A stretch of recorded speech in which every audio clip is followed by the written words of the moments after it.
Vamos lá, porque agora é a hora de a gente dar aquele comichão na barriga, de fome, de vontade de estar numa padoca. O padeiro faz o pão, faz o pão, faz o pão, faz o pão. Todo dia o padeiro amassa o pão.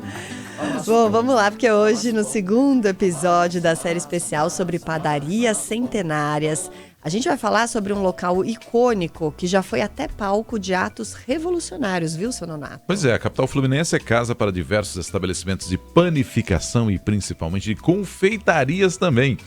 E a repórter Ana Luísa Bessa conta mais sobre a relação da cidade maravilhosa com as padarias e vai tirar uma dúvida também, viu, Michele, você que nos acompanha. Onde tem mais padarias, hein? São Paulo ou Rio? Ah, isso é fácil. Conta, mas quem vai contar é a Ana Aninha. Luísa. Que tal uma média, um pão na chapa e muita história? Rui Barbosa, Machado de Assis e Emílio de Menezes, montando aqui a primeira roda de intelectuais, que depois vai virar a sucursal da Academia Brasileira de Letras. Vem todo mundo para o centro da cidade para visitar os museus, e aí é onde você come com história, Confeitaria Colombo. Marcelo Teixeira é gerente da Confeitaria Colombo, no Rio de Janeiro. A estrutura do local é toda clássica e traz um ar de antiguidade, um ambiente que já foi palco de atos revolucionários. O nosso salão de chá é o primeiro lugar no Brasil no qual a mulher brasileira pôde frequentar sozinha, sem a presença dos pais ou do marido, para tomar chá com as amigas. A casa é conhecida por quitutes variados e é claro que o queridinho do brasileiro não podia ficar de fora. O pão tradicional que a gente tem, na verdade, é o pão Blumenau, que a gente faz a torrada Petrópolis, que é a base para várias torradas. Tem vários pratos que vem essa torrada Petrópolis. O pão favorito dos cariocas é levemente adocicado, fofinho e vai muito bem com manteiga.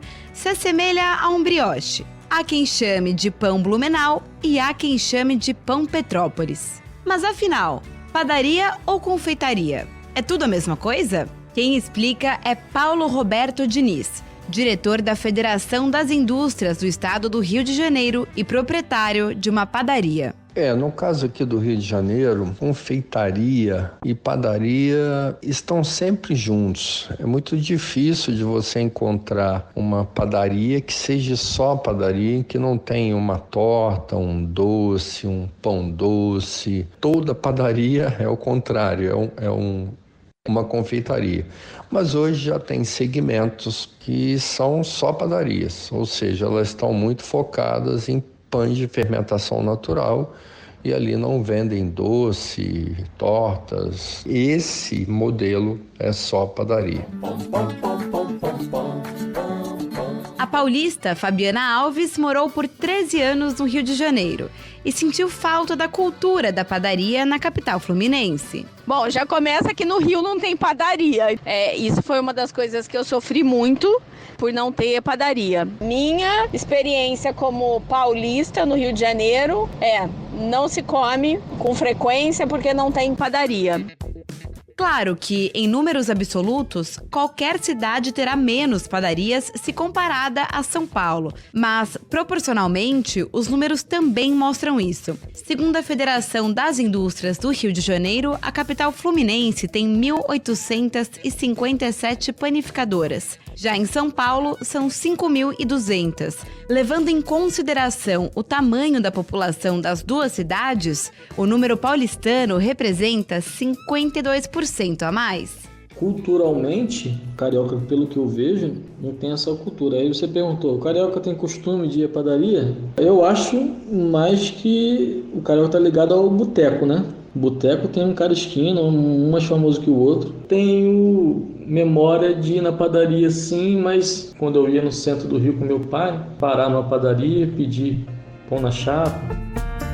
O carioca Thiago do Vale vive hoje em São Paulo e já adotou o estilo paulista de apreciar uma boa padoca. Aqui em casa tem pão todo dia, cara. Eu vou na padaria cedo, compro pão na chapa, pão com queijo, com geleia, pão com manteiga, pão sovado, pão italiano, pão francês comum, pão até demais. Todo dia o padeiro amassa o pão, amassa o pão, amassa o pão. De São Paulo, Ana Luísa Bessa. Amassa o pão, pão, pão. Tá lançada a polêmica, hein, cariocas? E aí? É a cultura do boteco, falou bem Isso, dos falou bem, entrevistados, né? Mais do que a da padoca. São Paulo é muito padoca. Muito padoca. E é incrível, né, assim, esses regionalismos que a gente tem. Eu tava aqui pensando enquanto o entrevistado falava.